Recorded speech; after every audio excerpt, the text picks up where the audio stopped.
He writes, "Hi, David and the fantastic crew at MF. Just wanted to say how chuffed I was when I heard this week's podcast, only to hear you dedicate an entire show to my recent email. I couldn't wait to tell my wife and kids, who were equally excited and who've consigned that episode to our family heirloom. In the unfortunate circumstance," Darren writes, "of my untimely departure from the earth, they have promised to play that episode at my funeral to promote the kindness of one David Gardner." Now, that is over the top, Darren. I'm going to just urge Darren's family, please don't do that. There are so many more important and wonderful things to say. And may that possible passing be long in coming. Thank you very much. Darren goes on, "I very much appreciate the in-depth and thoughtful analysis that went into my question, which helped me immensely on the one hand, but also left me, Jim, with another question on the other. So many of the examples you highlighted in the podcast, Trade Desk, Netflix, Intuitive Surgical, Mercado Libre, were indeed trading at," he writes, "nosebleed levels," in quotes, back then.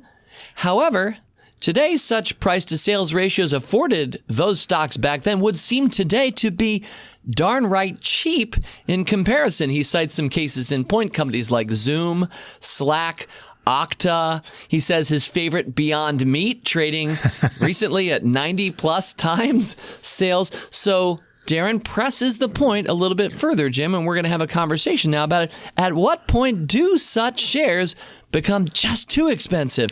If he could get 94 times sales for his business, he'd buy David Gardner. He says, "My own personal Tesla factory is a thank you for my guidance." Cheers, David and MF team. Darren Pryor, writing from the Gold Coast of Australia. And especially when value investors like Buffett and one of my favorites, James Montier of GMO Capital now, say that buying something that more than one or two sales is outrageous. And I can certainly understand that. But a lot of it, I think, depends on what type of business you're doing. If you're buying Ford or GM at 90 times sales, run away. Good luck. I don't think it's ever been priced that high. Yeah, not anywhere ever close. Right, but they're a big manufacturing company, and so a price to sales ratio is good for that. But when you're a company that isn't asset heavy, and a lot of the names you mentioned are asset light and internet enabled, they can generate a lot of revenue off of just a little bit of work and a few people. And so a higher price to sales multiple might be more warranted.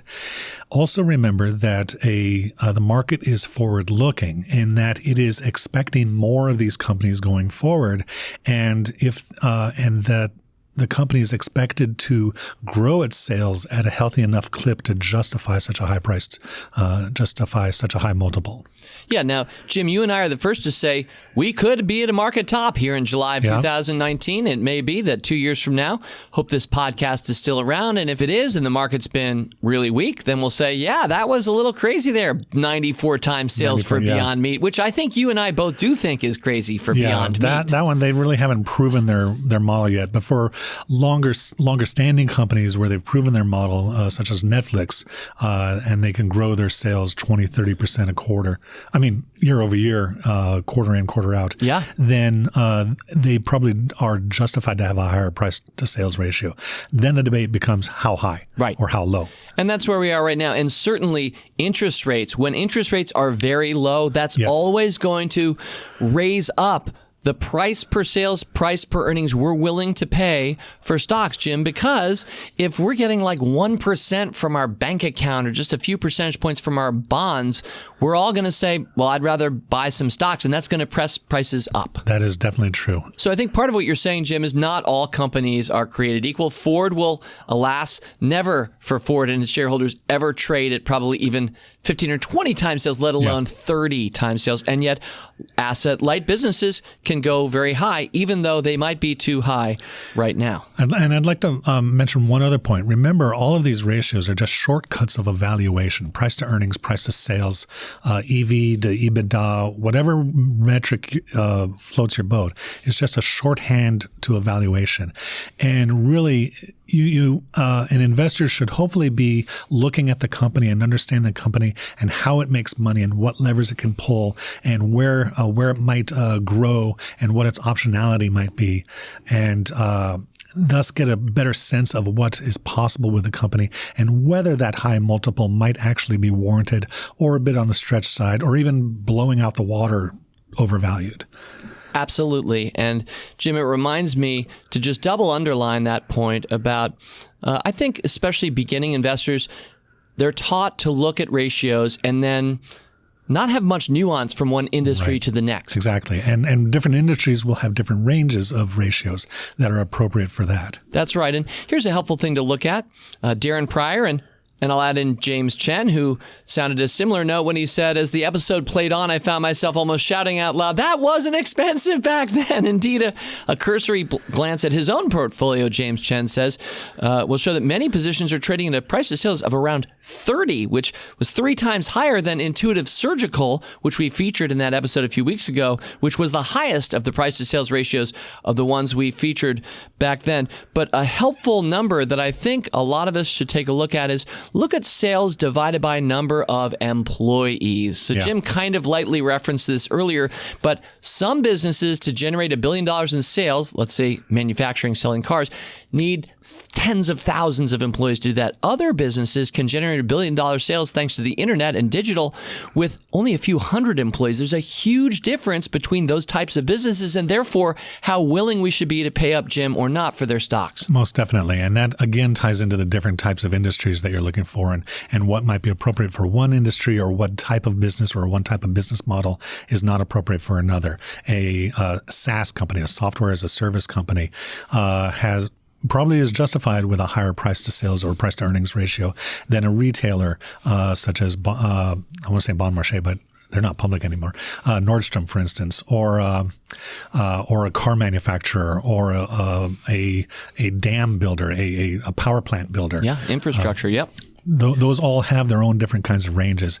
And one thing that many people like to do there is compare companies to others in their industry and see if one is mispriced or one way or the other. Right. But there the assumption is that the market should all be the same. Well, and that the market has correctly priced all the rest.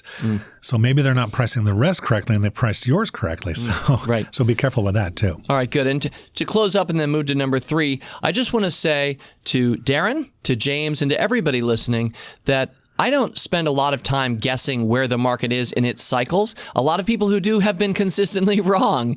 I say every year I think the market's going up. Good news, I'm right 2 years out of 3, which is a much higher batting average than most investment prognosticators. What I will say, though, is that we benefit from investing every paycheck, every month, in good markets and in bad, and often you'll only figure that out years later.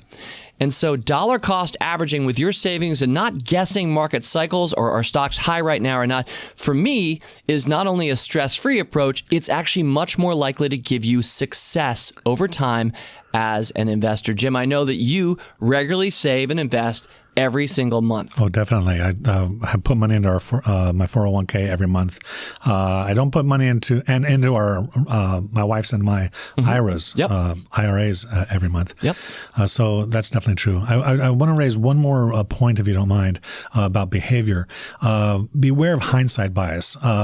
One of your emailers said something about looking back that wasn't expensive, but at the time, with the knowledge you knew then, it might very well have looked very expensive. And only now that we have more knowledge about what happened can we look back and say, "Oh, of course that's what was going to happen." No, that's not the case. You don't know what the future is going to be until it actually plays out, and that ties into your point about investing regularly. Because if you try to invest when the market is down, and sell when the market is high, well, the market might surprise you. It might go down further, and you should have waited, many people think. Yeah. Or you might, don't invest when it's high. Well, the market continues higher, and so you would have gotten a better price buying at a quote-unquote high price. Yeah. Anyway. All right. Well put, Jim, and important words.